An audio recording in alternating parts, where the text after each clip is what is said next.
Hey guys, welcome back. We didn't go anywhere. We've been sitting here in this same room the entire time, but you are here for a new video. Thanks for finding us on the web as you surfed around looking for information. Nick is here. Nick has a successful channel where he talks about tips and tricks. His very first video that I just watched, actually, that you put up 4 years ago, is titled How to Feel Not Shy on Camera, which I think is a barrier for a lot of creators or people who want to be a creator. Is what if somebody thinks I'm dumb, or what will I say? My mom and dad will make fun of me. For years, my mom would be like, Shay, you should go back to college. Like, I'm, doing YouTube at this point, and she's like, you should be a flight nurse, Shay. You like adrenaline. I'm like, Mom, leave me alone. I'm a YouTuber. And then she moved into the house I bought her, and then she stopped asking me to get another job. Anyways, Nick, how did you find YouTube? How did you stumble into this world? Man, this is gonna sound weird, but it started out basically I was watching people like Tim Schmoyer back with like real SEO, and I was watching like Gideon Showick, and I was watching James Wedmore, like those guys back in the day. And for me, I just watched that content. Like there's like all this other stuff. Of course, I was watching like Vsauce, that kind of stuff too. But for whatever reason, I was just kind of gravitated towards that, and I thought it was cool. And I was like, hey, I like what it is that they're doing. I like the information that they're sharing. But it wasn't something that I even considered doing at the time back when I was watching that stuff. Right? Yeah. And then my brother and I, we have had a graphic design service where we're doing like freelance stuff, editing videos for people, that kind of thing. And we had some difficult clients, and we had a conversation because both of us are in Thailand. And we had a conversation to where we're like, we don't want to do this because they're kind of sucking the joy out of that. But the contracts were so nice that we were like, if we do that, then it's possible that if we can't get new contracts, it's not like here where we can just go get a job, because our visas don't let us do that. Right. So like if we shut that down, then we're going to have to like burn through savings until we find a solution. Or if things don't work out, we're going to have to literally change our entire life and come back here, get jobs, do that whole thing, and then kind of rebuild from there. Right. And that just wasn't an option. So when we were having that conversation, we're like, okay, well, what do we want to do? And we didn't have an answer. So both of us kind of set out to explore different avenues. And one of the things that kept coming to me as an option was YouTube.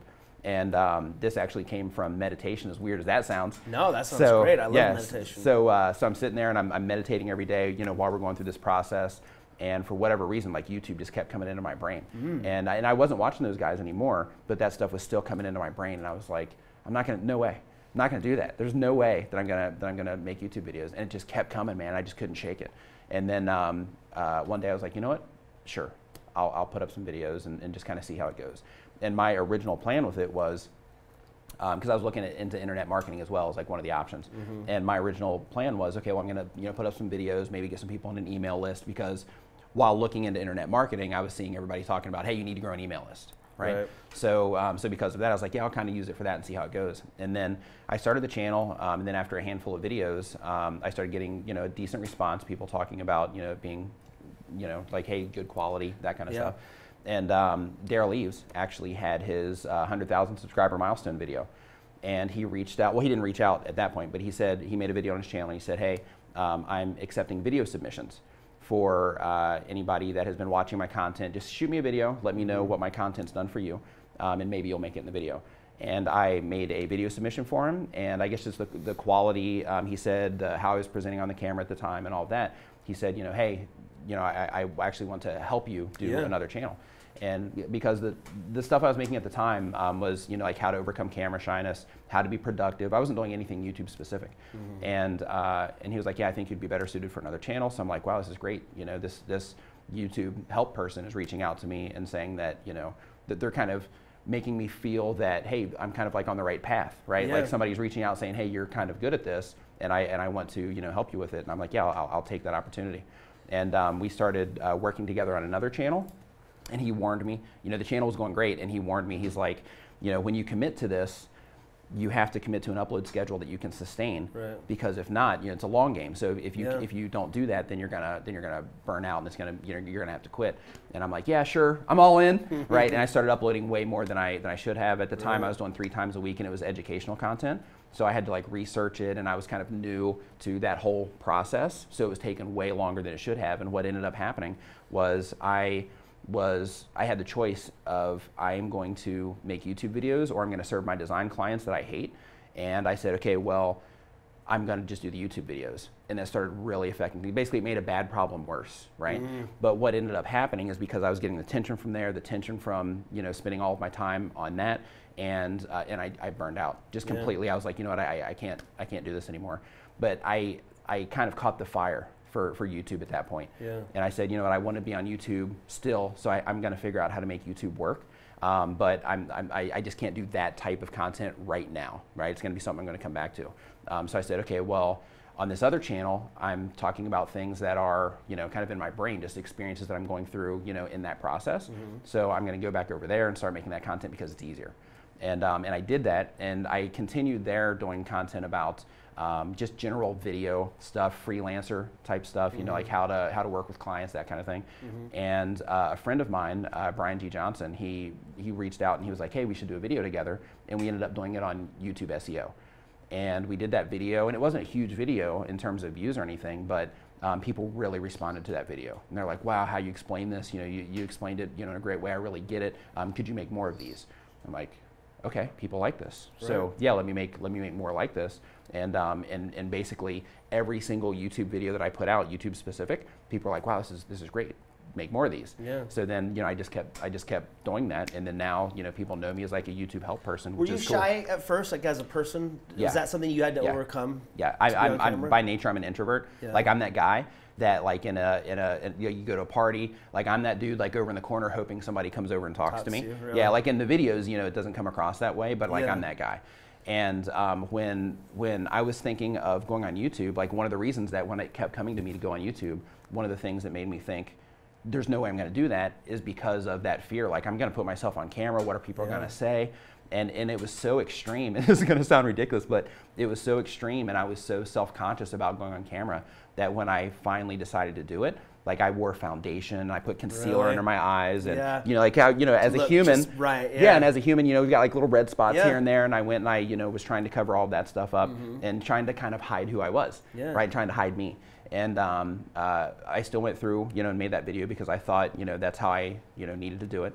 And through overcoming the idea of going on camera, even though I was still hiding myself at that time, but overcoming the idea of going on camera, I basically made that first video walking people through the process, the challenges, the questions I had in my own head of how You're talking to yourself, basically. Yeah, that's exactly what I was, that's exactly what I was doing. And, you said in that video, you said something interesting that was like, we always think that people are looking at us like trying to pick us apart, like look how dumb that person is, when we're the ones that are doing that to ourselves. It's not other people. Like you think, oh, people are gonna think these shoes are dumb. I don't know anybody what shoes they're wearing in this room right now. Like if I was to think, like I maybe know what my wife's wearing, because dang girl. Anyways, but people don't do that like we think they do. We think people are picking us apart, but we're doing that to ourselves inside our own mind. So how do you overcome that? How do you, because there's people like that that will make a cut.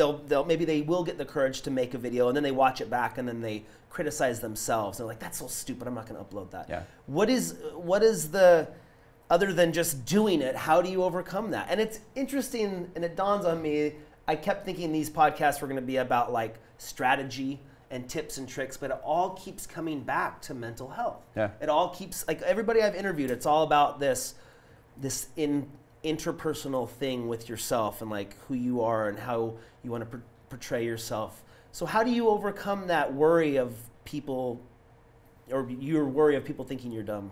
So what I personally did is I worked through it, and like in the video, how I came to the idea of, you know, we're doing that to ourselves, was I literally just started working through it in my brain. And, you know, meditation, like we were talking about earlier, you know, it's one of the things that helped me with that, is just kind of being able to objectively look at what I was going through and say, okay, here's something that I'm afraid of. Now, how can I kind of reframe this, and how can I look at this from outside of myself in order to, you know, feel differently about this? That term, outside of myself, I sometimes will picture me being out of my body, like standing behind me, looking at me as a separate person. Likewise. So it's like, you can then almost take away all that ego and be like, okay, how is this person acting? Do I like the way this person's acting? I don't like the way they said that or whatever, and you can actually change that in yourself rather than just reacting inside yourself. So I try to visualize that literally like me standing behind myself. I mean, I was super stoned when I first started doing this. But yeah, sure. But it worked, right? It worked. Yeah. Anyways, so you started making like tips and tricks on like, you know, the algorithm and stuff. What's been your most successful video? What's something that really hit? And did you expect it to hit? No. It's always like that, right? You're like, what? This did well? So for me, I started a series called Mobile Monday. Had nothing to do with actually like growing on YouTube. And the funny thing is people look at me as like the YouTube help person because I'm knowledgeable about, you know, all of that stuff because I'm a stats guy. Yeah. But in reality, like the videos that drive my channel are not that, right? The videos that drive my channel are more like tools. So like as an example, I made a series called Mobile Monday. And when I made that series, it tanked. And I was like, oh, okay, well, I'm going to stop doing that. And then on the back end, you know how it works, you know, like on the back end, it was like, hey, after it got enough watch time, after people started, you know, clicking on it, that video got its own authority, then that video actually, or one of the videos in that series ended up being the primary traffic driver to my channel on how to, it was like a best video editing app. Yeah. And then from there, it's like how to edit videos on your phone. And then I have some live streaming videos that did well, but it's all tool-based stuff. Yeah. So those are what actually drive my channel. But the help stuff is more because I understand, just like you do, you know, like when you're first starting out with this stuff, you have all these things you have to overcome. You have the learning curve that you have to go through. And a lot of the fundamental things that help people understand how YouTube works and how to actually get results on YouTube are things that people don't know about or they don't, you know, think to implement. Like for example, something that I like to, or an example I like to give is, you know, like if you are somebody that has been working like a job of some kind, whatever that job is, and then you're like, okay, well now I'm going to try to make YouTube videos. Like the way that you think about things and your understanding of, you know, analytics as an example, you know, that just might not be your wheelhouse because the job that you've had or the jobs that you've had just haven't led you into working with data in any way. Right. So because of that, I basically take that side of it and I simplify it to help people understand, you know, how to get things moving on their channels. So my favorite thing about the World Wide Web, when we first started doing YouTube, was like, we could live anywhere. Yeah. As long as we have an internet connection, we could go to live in Hawaii. We could be anywhere. Yeah. So you live in Thailand. Yes. For how long you've lived there now? 12 years. So you've lived there your entire YouTube career. Yes. So for people that are living in other countries who feel shy and like, oh, well, I don't live in America, I can't do YouTube. You're wrong, because Nick already did it. Yeah. So you can too. Yeah. Is there a barrier? Like, do you have an all Thailand audience, or it's mostly, I have a Western audience, mostly Western audience. All this, yeah. But the only barrier of being there is opportunity cost. That's it. Everything else works the same. What's their upload speeds? I get about a 10 upload. Okay. So you know, it's manageable. It used to be a lot worse. It's not bad. But it's, you know, it's definitely manageable. It's crazy how like fiber's coming in now and people are having like gigabyte upload speeds, and they're introducing fiber over there now as well. Are they really? Yeah. Yeah. On Saturdays we do a live stream. It's like we do it between like 4 and 7 hours. Okay. Our live streams, and on those, like we're, as you know, we're heavily dependent on the upload speed. So yeah, so we're waiting for that fiber to actually reach where the studio is.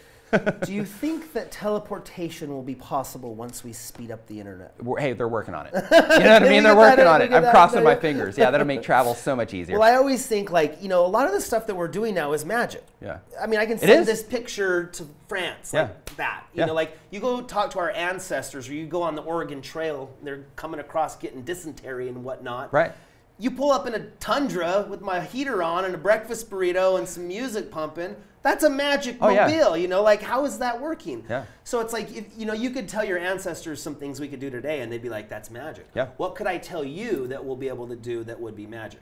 And it's like teleportation, right? It's like it's almost like sci-fi informs the future inventions. Like our favorite sci-fi movies literally become reality. Yeah, even tablets, for example, like they've been showing that on Star Trek for years. Right? Yeah, I mean, way before it came out. Now we've all got them, you know, like all over the place. Yeah, I never get tired of talking about it. Like just the speed of technology, where NASA had, you know, a $30 million computer that takes up the size of this room, and now they're this big. Yeah. And it dawns on me that they're getting smaller and closer to us. Yeah. You know, it's like they're going to be in our we're integrated eyeball. soon. Give us time. Yeah. Dude, it's going to be like you're going to walk up and my eyeballs will recognize you, and it's like, Nick lives in Thailand, has this many kids.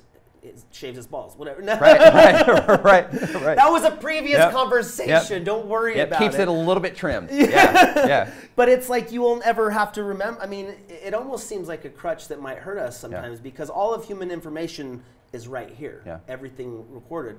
I don't think of that necessarily as a crutch. I think of it as basically prioritizing your interest and prioritizing your learning.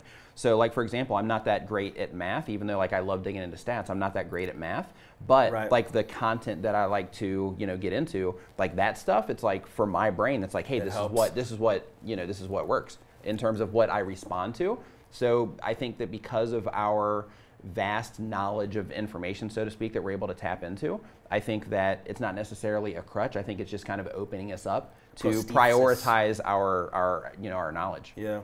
Well, I probably shouldn't call it a crutch because it's like you think about, man has been using tools since the beginning. It's like you can imagine like a caveman dad yelling at his son for using a stick to get ants out of the hole. Right. What are you doing? You should be using your finger. You need to use your hand. Yeah, it's like, but Dad, I got this tool. I can get the ants out. Yeah. So, not my house. Not my cave boy. Yeah, not my cave boy. You have strong hand fingers. Anyways.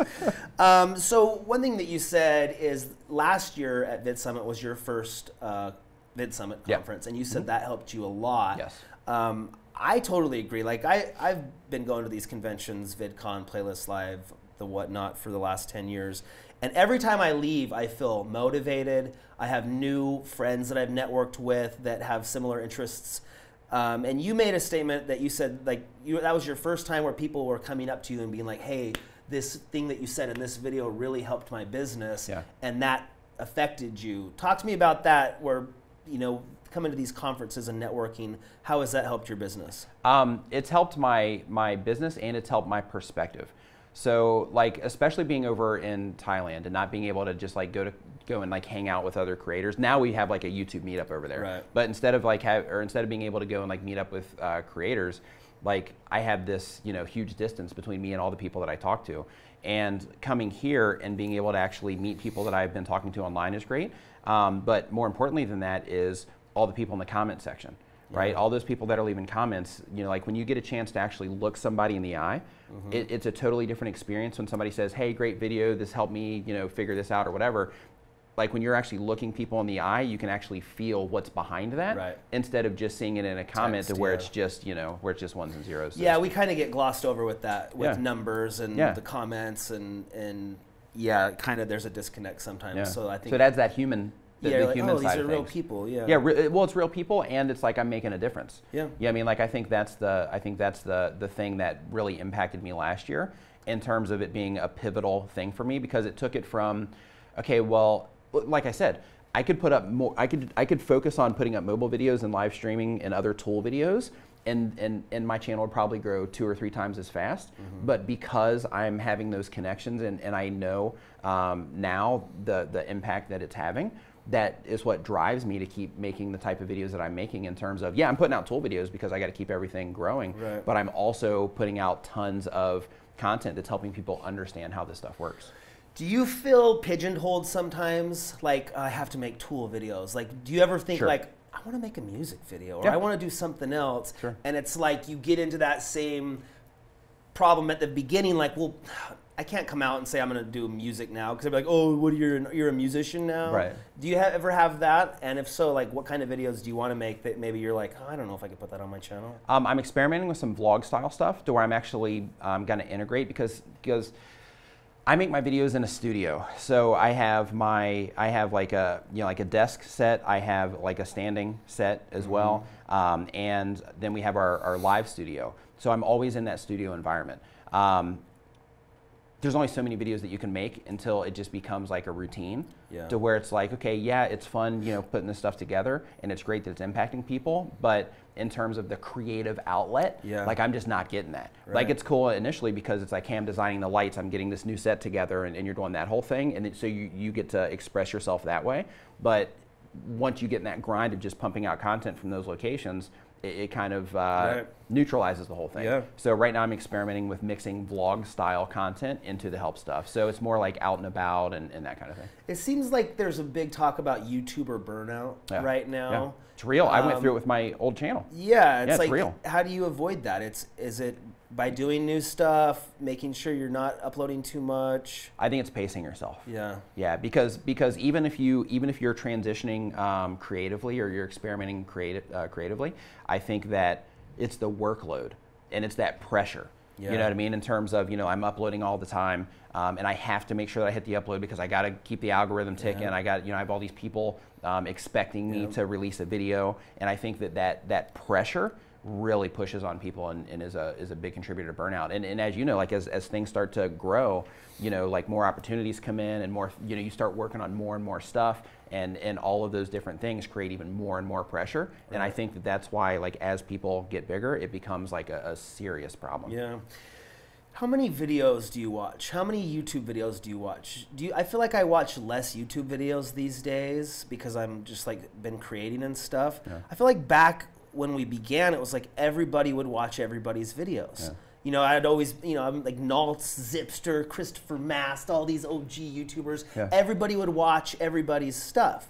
But now I feel like I haven't seen a Rhett and Link video in ages. Yeah. You know what I'm saying? Like, how often do you watch YouTube videos, and should YouTubers watch more videos? I think that YouTubers should definitely watch more videos. I don't watch a lot of YouTube videos on a day-to-day basis, but I have pockets of time as kind of like a refresher to where I go through and I just kind of like see what people are doing, and I try to look into like different niches and try to look for stuff that's entertaining for me too. But I just look around for like different ways that people are doing things and that kind of thing. So that's more of why I watch the videos than just purely looking for the entertainment value. Yeah. I think, and this is a tip for YouTube, I'm talking to YouTube, and I know you listen to all my tips. Here's another one for you. Yeah. They used to have a stat on your channel page that would show videos watched. I love that. It was like, I was proud that I had watched like this many YouTube videos.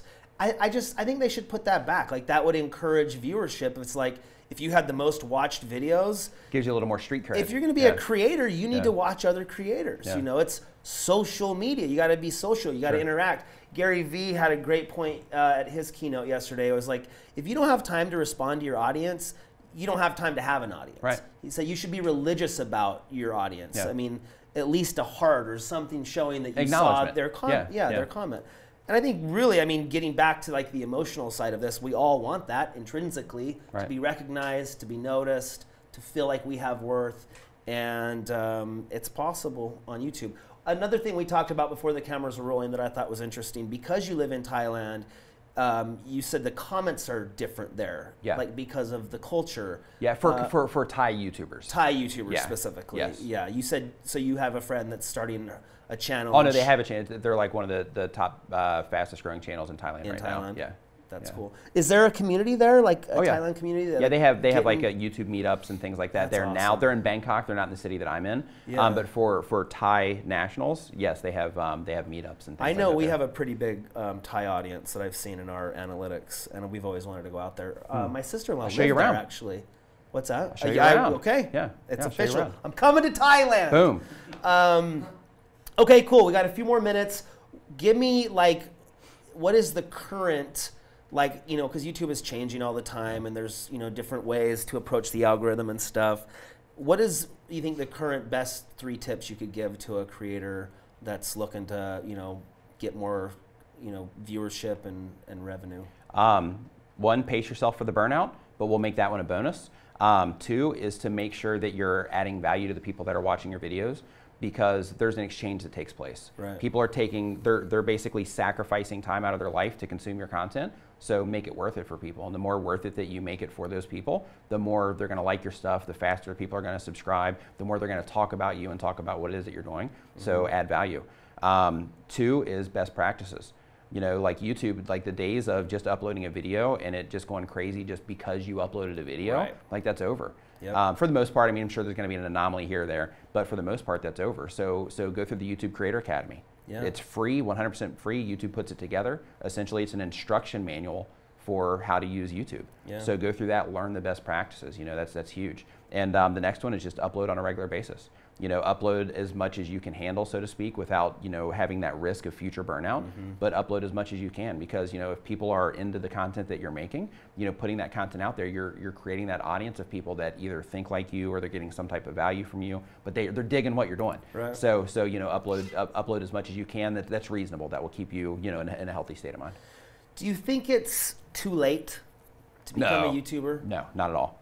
Not at all. Because it's like Netflix. We're talking to the Harmon brothers, and they're like, if you knew how much money these companies are investing in original content this next year, it's in the billions of dollars almost. Oh, like, nice. how can me as a guy with a flip camera, you know, a one vlog, how can I compete with these huge brands? You don't have to. Like the thing is when you're starting on YouTube, like a lot of people will look at, you know, like Peter McKinnon, they'll look at like the old school YouTubers, they'll look at, you know, these huge channels and they'll be like, okay, well, I have to be that. But in reality, you don't have to be that. Yeah, like what you need to do is you need to find a group of people that think like you do, that enjoy the content that you're creating. You basically create your own audience based around your interests, based around your personality, and the people that connect with you and that you probably connect with because they're connecting with you. Right. So it's focusing on your own thing. Have you heard that concept of like 1,000 true fans? Yeah. Yes. You have just 1,000 people who will pay $100 a year to see your stuff, whether it be buy concert tickets, buy your merch, support you on Patreon, whatever. You just need 1,000 fans. You could make $100 grand a year being an artist. Yeah. And how great is that? Right. That's all you need to do is just get 1,000 true fans, and then all of a sudden you're a full-time artist. Right. And the funny thing with that also is like, you know, like people, I think that people think in those numbers, you know, in terms of like, you know, $100,000 and things like that. But, you know, for like a lot of them, like a lot of people like living here, you know, it's like, you know, like 50 grand, you're killing it. Yep. Yeah, I mean, 70 grand, you're like going great, depending on where you live in the country. Right. You know, it's like, you know, 50 grand, 70 grand, you're doing great. And in order to create that, you just need 500. Yeah. Right? You just need 500 people that are into like, hey, you know, everything you're putting out. But I only got you know? 500 views on my video. Right, you know? right. That's 500 people. And even with that, you know, like when people think in terms of, you know, oh, I just got 100 views on my video. High five. Yeah. You put 100 people in here and have them all sitting there looking at you, and you're gonna be like, oh my gosh, this is insane. You're gonna feel like that's a big audience, right? So yeah, just give yourself some credit for what it is that you're doing. You kind of have to hang in there too, because I've definitely known people who've had more videos than subscribers. Yeah. You know, I knew a girl who was uploading an original song every day for a year. Wow. She was on day 174 of writing, recording, and uploading an original song, and she had 120 subscribers. Nice. I'm like, this chick is killing it, and like hardly anybody's watching. Right. So for the love, though. Yeah. I mean, she's like, hey, I enjoy doing this. I know the Vlog brothers, John and Hank Green. They made like 300 videos before they had their first 100 subscribers. And that was even like then. Way back then. Yeah. So. Anyways, okay, well, hopefully you gained some knowledge and wisdom from this little time that me and Nick spent together here on the Social Blue Book Podcast Hour. We're still coming up with the name. Leave your votes below. We appreciate it. Check out the site. Go check your value and go subscribe to this guy, Nick. We'll leave all the links in the video description below. Check him out. And if you want some tips on how to make this work, go watch some of his videos. And I think you will be well informed. So thanks, buddy. Thank you. Appreciate you being here. Thank you. Live studio now, come on. Woo.